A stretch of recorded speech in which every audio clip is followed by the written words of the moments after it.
Bonjour à tous et bienvenue chez Luxgears. Alors aujourd'hui, on est dans un endroit spécial. En fait, c'est un peu un retour aux sources, surtout avec cette voiture que vous voyez derrière moi. Pourquoi? Parce que cela fait exactement 10 ans, oui 10 ans que j'ai testé ici la GT86. Alors on est où? On est à Chamblay, on est sur le circuit de Chamblay. Ici on est dans le hangar où d'habitude il y a tous les véhicules qui sont stockés et on a de la chance. Il y a de la place aujourd'hui, on va pouvoir faire un reportage assez sympa. Alors je vous disais oui, on teste la GR86 et cette GR86, moi, elle me tient particulièrement à cœur. Pourquoi? Parce que j'ai beaucoup aimé la première version de la GT86. C'est une voiture très fine à conduire, très fine à piloter. C'est une voiture qu'on doit au patron de Toyota et qui à l'époque était prévue pour être une voiture de drift. Alors ce que je vous propose, c'est de passer en revue toutes les améliorations que Toyota a mis sur cette voiture et voir si ça correspond à ce que j'avais analysé à l'époque. Allez, c'est parti!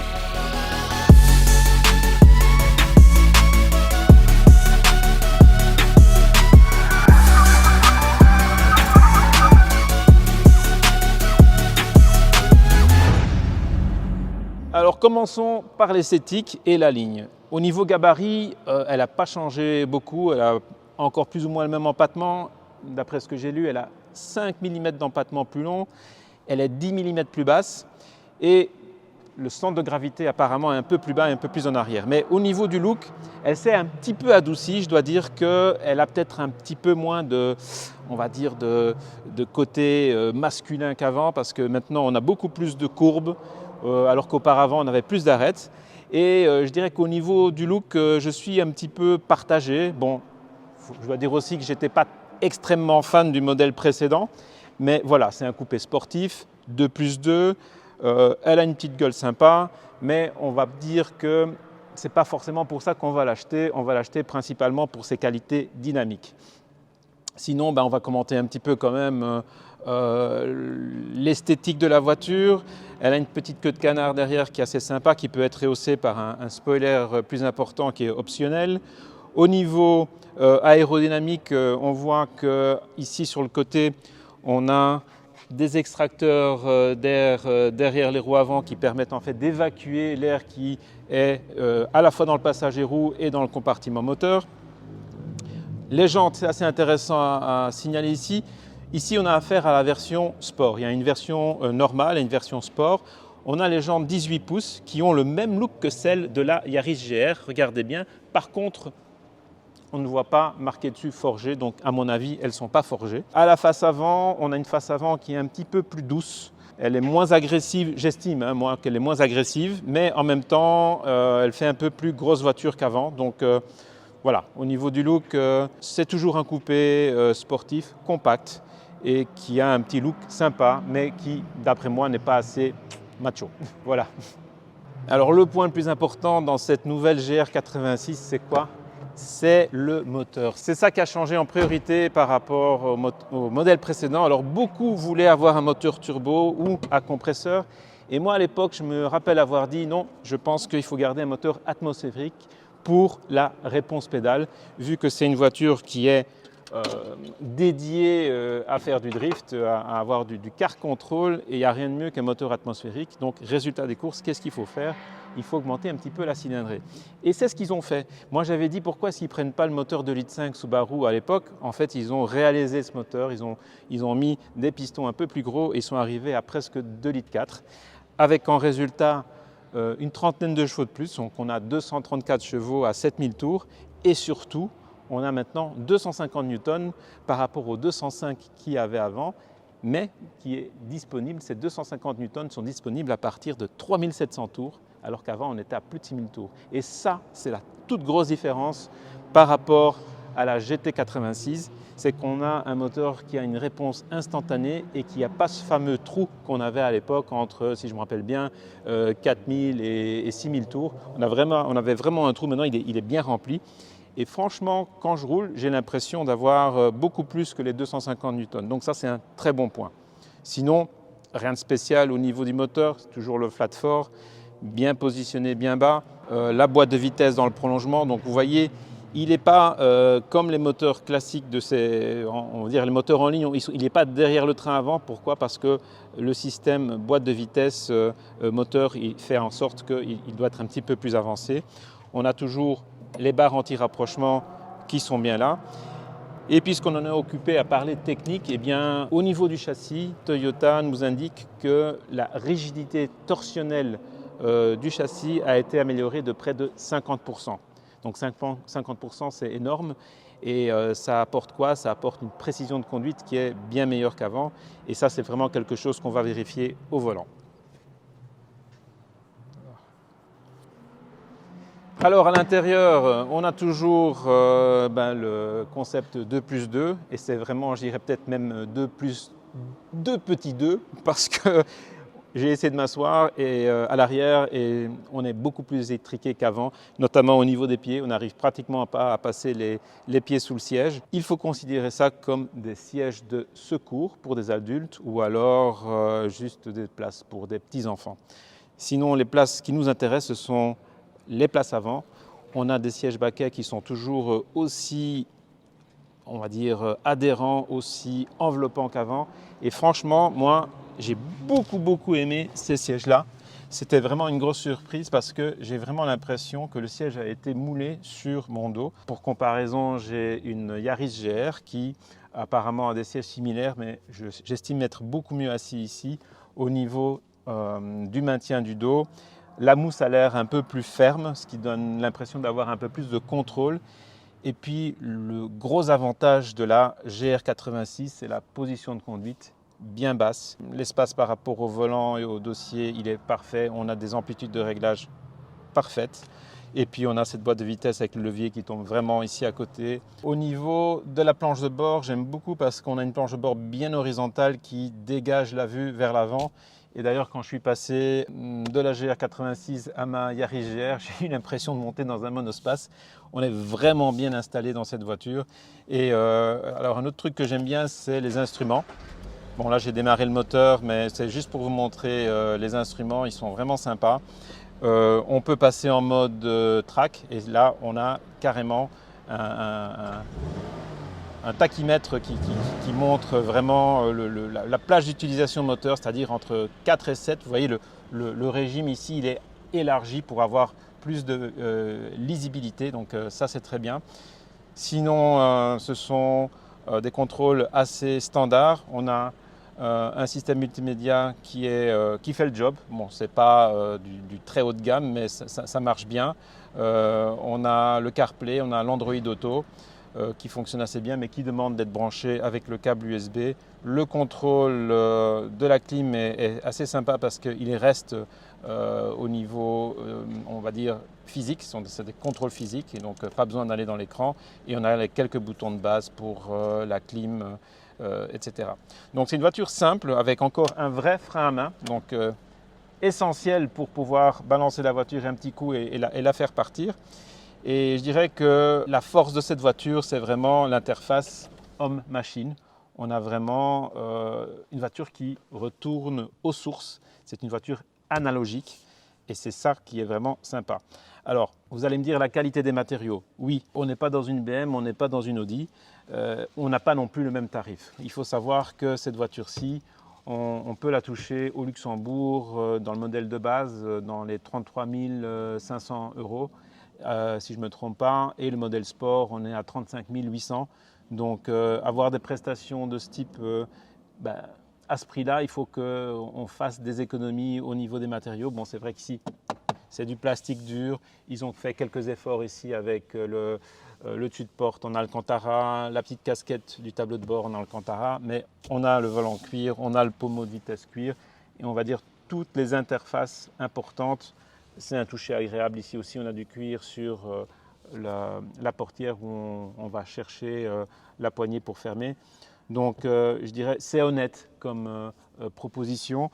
J'en profite encore pour dire que celle-ci, c'est la version sport et qui a un intérieur Alcantara et cuir. Donc, c'est du vrai cuir sur les côtés du siège. Donc, ça justifie un petit peu l'augmentation de prix.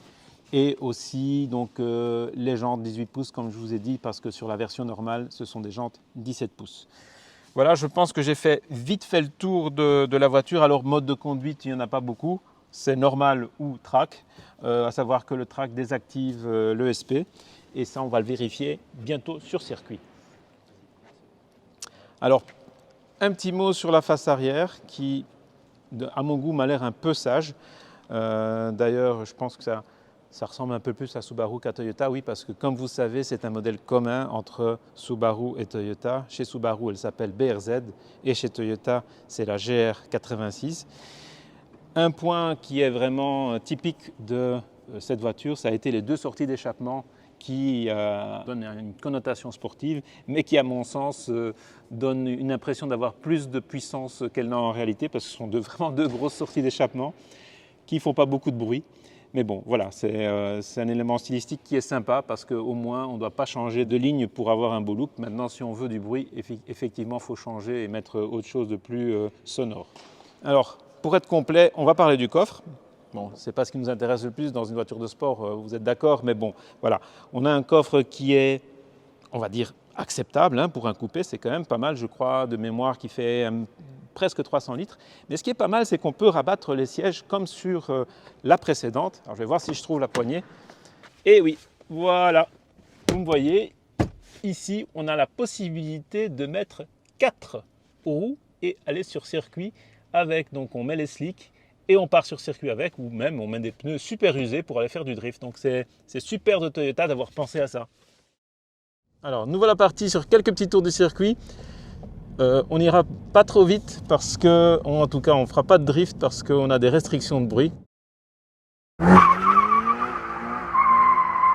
Donc ici, on est à Chamblay et on a la possibilité de tourner avec ces véhicules d'essai. Et donc moi, je vais vous donner mes impressions de conduite de la GR86 ici à Chamblay. Donc déjà, les conditions de piste, elles sont sèches. Il fait très chaud, il fait une trentaine de degrés. Et déjà au niveau de la position de conduite, comme je vous l'ai dit, c'est quelque chose que j'apprécie particulièrement. On est très bien assis. J'aime beaucoup le maintien des sièges.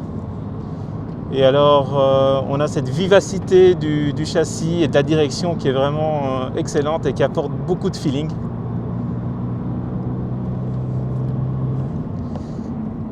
Alors le freinage, bon pour le moment je n'attaque pas vraiment, mais on a un bon toucher de pédale de frein. On a un train avant qui est assez incisif, hein. Regardez, la voiture se place sans problème.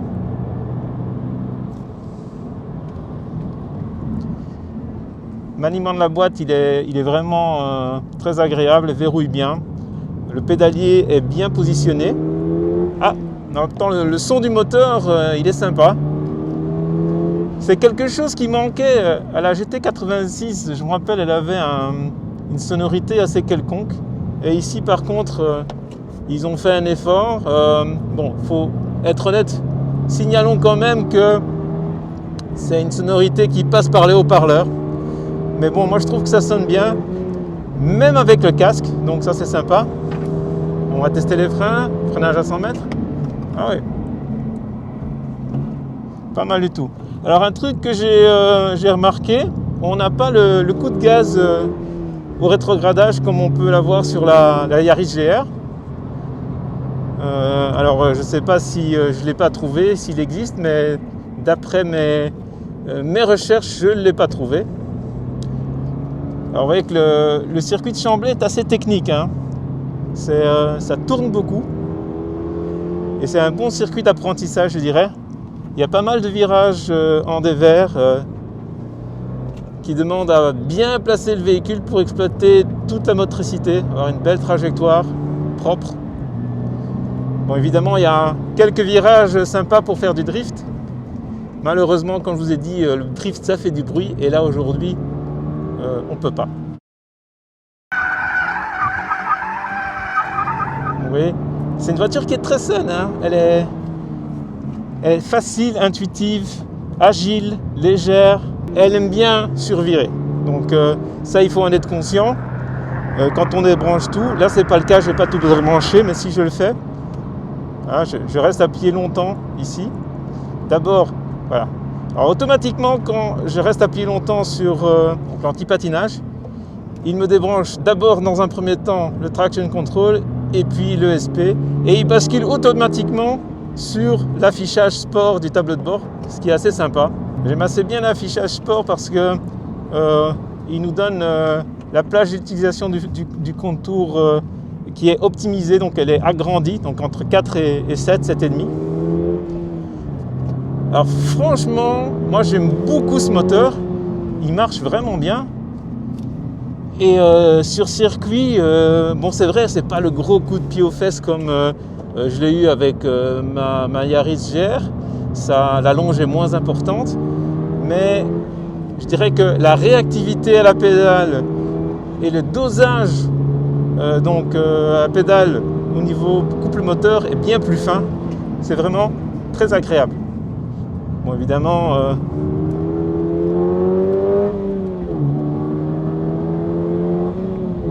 c'est vrai que ça pourrait aller plus vite, hein, mais est-ce qu'on a besoin de plus de vitesse pour avoir du fun? Je ne sais pas. Donc voilà, franchement, j'aime beaucoup cette voiture. Je trouve que c'est vraiment une voiture précise, fun, qui a une interface homme-machine qui est exceptionnelle. Honnêtement, pour moi, c'est du niveau, je dirais, Lotus Alpine, de par la sensation de légèreté qu'on a, mais aussi la précision de la direction. Bon, on n'a pas le même feeling, on va dire, qu'une Lotus avec une direction non assistée ou une assistance hydraulique. Ici, c'est une assistance électrique.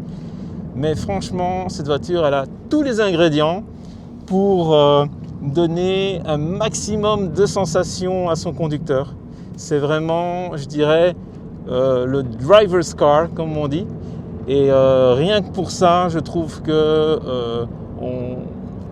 on doit remercier Monsieur Toyoda de continuer dans sa vision de la voiture plaisir et surtout dans cette vision qui est la sienne de voiture propulsion, moteur avant, avec une puissance qui n'est pas exagérée et un niveau d'adhérence qui n'est pas immense non plus. Et donc ça, c'est la caractéristique même qui était celle de la GT86, qui a été poursuivie ici sur la GR86. Donc je dirais qu'au niveau châssis, elle garde le même ADN. Elle a plus, je dirais, de précision de par le fait que son châssis est plus rigide. Surtout, elle donne plus de plaisir moteur. C'était vraiment le grief principal qu'on pouvait donner à la GT86, c'était d'avoir un moteur creux qui demandait à être trop cravaché, qui avait une sonorité qui n'était pas terrible. Là, ils ont gommé ces petits défauts pour en faire un véhicule très homogène. Et pour conclure, je dirais que franchement, si vous aimez ce genre de véhicule et que vous pouvez vous permettre de dépenser 35 à 36 000 euros, voire plus pour ceux qui ont un malus à payer, bien n'hésitez pas parce que cette voiture, de toute façon, ça va devenir un collector. Et pourquoi ça va devenir un collector? Tout simplement parce qu'il n'y aura de la production pour l'Europe que pendant 2 ans. Toyota l'a annoncé, elle ne sera produite ou plutôt vendue en Europe que pendant 2 ans. Et pour votre information, il y a des pays comme l'Angleterre où le quota des 2 ans est parti en, tenez-vous bien, 1h30 à 2 heures. Donc au moment où je vous parle, je ne sais même pas s'il est encore disponible au Luxembourg, en France, en Belgique ou ailleurs, parce que voilà, la production est que il y a certains volumes qui peuvent être faits sur une période donnée. Et donc renseignez-vous auprès de Toyota au plus vite si vous voulez acquérir cette voiture parce qu'elle en vaut le coup. Donc je conclue là-dessus. Je vous remercie pour votre fidélité. N'oubliez pas de liker si ça vous plaît, de faire des commentaires. Et j'aime beaucoup les commentaires parce que ça permet d'échanger. Évidemment, on essaye toujours de rester courtois. Et puis surtout, n'oubliez pas de vous abonner si ce n'est pas le cas parce que voilà, j'essaye de faire progresser cette chaîne. Je vois qu'il y a de plus en plus de gens qui apprécient ce que je fais, donc ça me fait plaisir.